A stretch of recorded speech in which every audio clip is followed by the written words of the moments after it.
Hello, welcome to this lesson where we're going to look at special binomial products. These are special shapes of expansion of brackets that we want to remember and understand really well because they can save us a lot of time when expanding brackets and later when we're factorizing again. So the first two we're looking at are called perfect squares, and we can expand them using the knowledge we already have. The only thing we have to remember is that if we have a squared sign, and with something squared, it's multiplied by itself. So this is actually the same as a plus b multiplied by a plus b. Now we can expand it using the knowledge we have. And we're going to get something that looks like a squared plus ab, ba,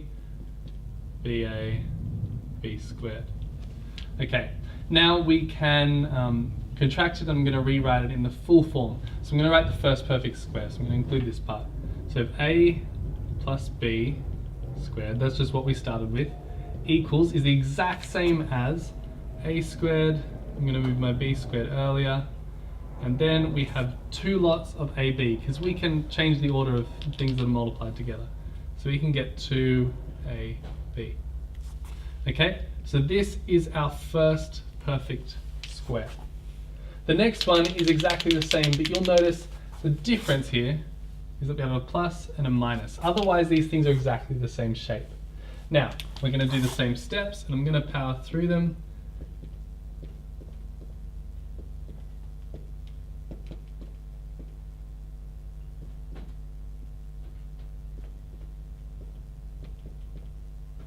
Okay, so we have minus b times minus b, so it's b squared.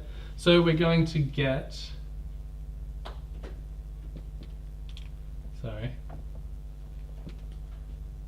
a minus b squared equals a squared plus b squared minus 2ab. Okay, so that's our second perfect square. Now, the things that we want to notice, there's only small differences here. Here, both of them start with an a squared, and then we add to both of them a b squared. The only difference, because we still have a 2ab and a 2ab, the only difference is this plus and minus. And that responds to the difference here, plus and minus. So if you have a plus in your things here, you're going to have one there. If you have a negative minus, it's going to be minus there. All right, so those are our perfect squares. These are our first identities that we really need to remember and get into our brains. So these are things that you need to write down and make sure you know. The second, or the next one, is the difference of two squares.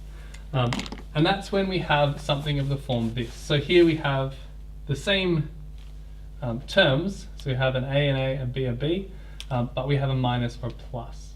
Now, if we were to expand this, which we can, we're going to get a squared plus ab, then minus ba, then plus, minus b squared. Now, if we simplify this, and again, I'll rewrite it down here, we're going to have a minus b, a plus b equals a squared. Now, ab minus ba is going to cancel out, and we're going to have minus b squared. So this is our second one, which is the difference of two squares, and we need to remember this one as well. Each of these different shapes is going to come up again and again and again, and we need to be able to recognize, okay, there's a plus b, that's going to become this, a plus b squared. Oh look, there's an a minus b times a plus b, that's going to become this.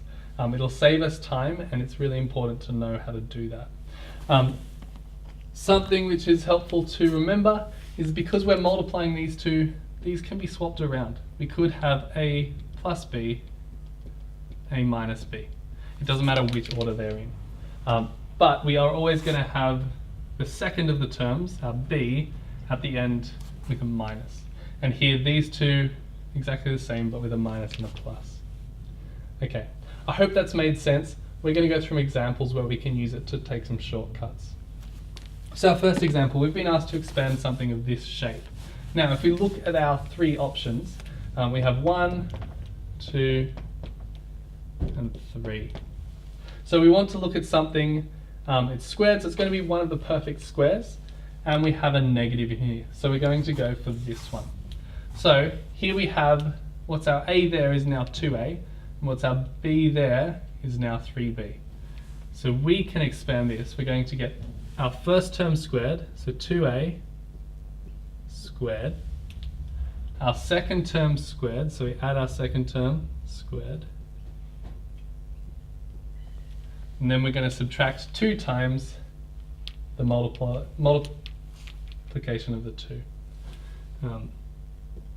Minus 2 times 2a times 3b. Okay, so now we can further simplify this. We're going to get 4a plus 9b, squared, minus 2 times 2 is 4, times 3 is 12ab. So that's our first one. We've expanded it and then simplified it back together. You can see it's a lot quicker than having to individually go and do each of the steps. And we potentially miss some room for errors. The next one we can see is of this form. We don't have a square. This time we have an a minus b and an a plus b. So minus, a minus, and a plus. And this one's the one that I love the most because it has less terms at the end. It's easier to use. So we just need our a term squared and then we subtract our second term squared. So here's our a term, here's our b term. So we're going to go a squared and then subtract our second term, 2b squared, which is going to equal 64a squared minus 4b squared. So now we've quickly been able to expand and simplify that one. Now I have 2 questions here. I'd like you to have a go and then I'll go through them on the board.